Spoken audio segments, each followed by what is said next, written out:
ఈరోజు నేను చెప్పే రెసిపీ వచ్చేసి ఇంట్లో ఏమి కూరలు అవైలబుల్గా లేనప్పుడు ఇలా అయితే చేసుకోవచ్చు. ఇప్పుడు కొంతమంది వచ్చి అంటారు ఉల్లిపాయను పచ్చిమిరపకాయ కూరలు కావా అని. ఆ రెండు ఎలాగో అందరిళ్ళలో అవైలబుల్గా ఉంటాయనే నేను చెప్పలేదు. ప్రాసెస్లోకి వెళ్ళిపోతే ఇక్కడ నేను ఒక 10 వెల్లుల్లిపాయ రెబ్బల వరకు తీసుకున్నానండి. వీటికి తొక్కను తీసేసి ఇలా రోట్లో అయితే వేసుకున్నాను. తర్వాత దీనికి సరిపడా కారము ఉప్పు చూసుకుని వేసుకోవాలి. ఆ తర్వాత ఇలా అయితే దంచుకోవాలి. ఇంత శ్రమ ఎందుకు, మిక్సీలో వేసేసుకోవచ్చు కదా అని అంటారా? మిక్సీలో వేస్తే మరీ మెత్తగా పేస్ట్లు అయిపోతుంది.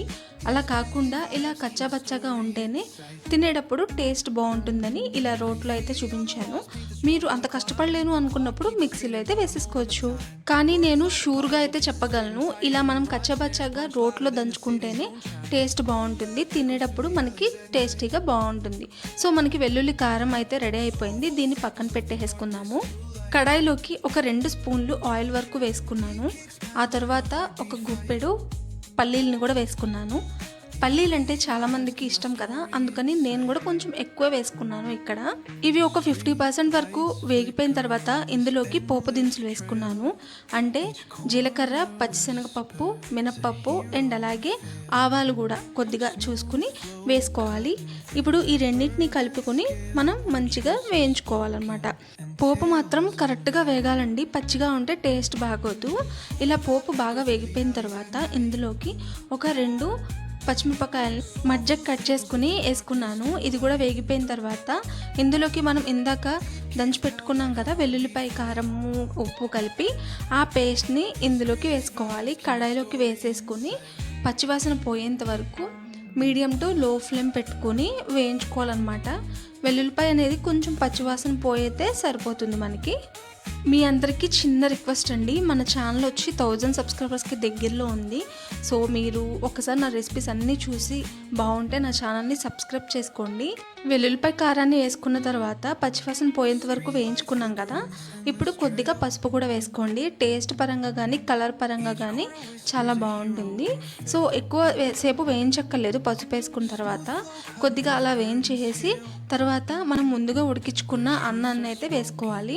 ఇది ముందు రోజు రాత్రిదైనా పర్లేదండి, పొద్దున మిగిలింది సాయంత్రం అయినా చేసుకోవచ్చు. లేదు అంటే అప్పటికప్పుడు ఫ్రెష్గా వండుకున్నదైనా కానీ బాగానే ఉంటుంది. అన్నం వేసుకున్న తర్వాత ఈ వెల్లుల్లిపాయ కారం అంతా కూడా మనకి రైస్కి పట్టేటట్టు బాగా కలిపేసుకోవాలి.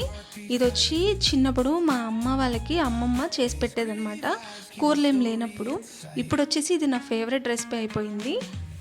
ఇంట్లో కూరలు ఏమీ లేవు అనే సాకు ఒకటి పట్టుకొని నేను ఎప్పుడైనా కానీ ఈ రెసిపీ చేసుకుని తినేస్తూ ఉంటాను. మీ దగ్గర కొత్తిమీర ఉంటే అది కూడా పైన జల్లేసుకోండి సన్నగా కట్ చేసుకుని. నా దగ్గర లేదు సమయానికి, అందుకని నేను కట్ చేయలేదు, వేయలేదు. తర్వాత నిమ్మకాయను కూడా ఒక 1/2 చెక్క వరకు మనం పిండేసేసుకుంటే టేస్ట్ బాగుంటుంది. ఇందులోకి ఏమీ సైడ్ డిష్ లేకుండా కూడా తినచ్చు, లేదు అంటే రైతా వేసుకునైనా తినచ్చు, బాగుంటుంది. కానీ పచ్చి ఉల్లిపాయ ముక్కలతో కలుపుకుని తింటే దీని టేస్ట్ డబల్ అవుతుందన్నమాట, చాలా బాగుంటుంది. ఒక్కసారి అలా అయితే ట్రై చేయండి. ఫైనల్గా మనకి వెల్లుల్లి కారం అన్నం అయితే ప్రిపేర్ అయిపోయింది. దీన్ని మనం ఒక ప్లేట్లోకి సర్వ్ చేసుకుని నచ్చితే మీరు ఇంకొంచెం నిమ్మకాయనైతే పిండుకోండి. మీకు పులుపు ఇష్టం అయితే పైన కొంచెం నిమ్మకాయను కూడా పిండుకోండి. ఇలా స్లైసెస్గా కట్ చేసిన ఉల్లిపాయలు పైన జల్లేసుకొని తింటే చాలా బాగుంటుంది. రెసిపీ ఎలా అనిపించింది, నచ్చిందా? అయితే మీరు కూడా ఒకసారి ట్రై చేయండి ఈ రకంగా.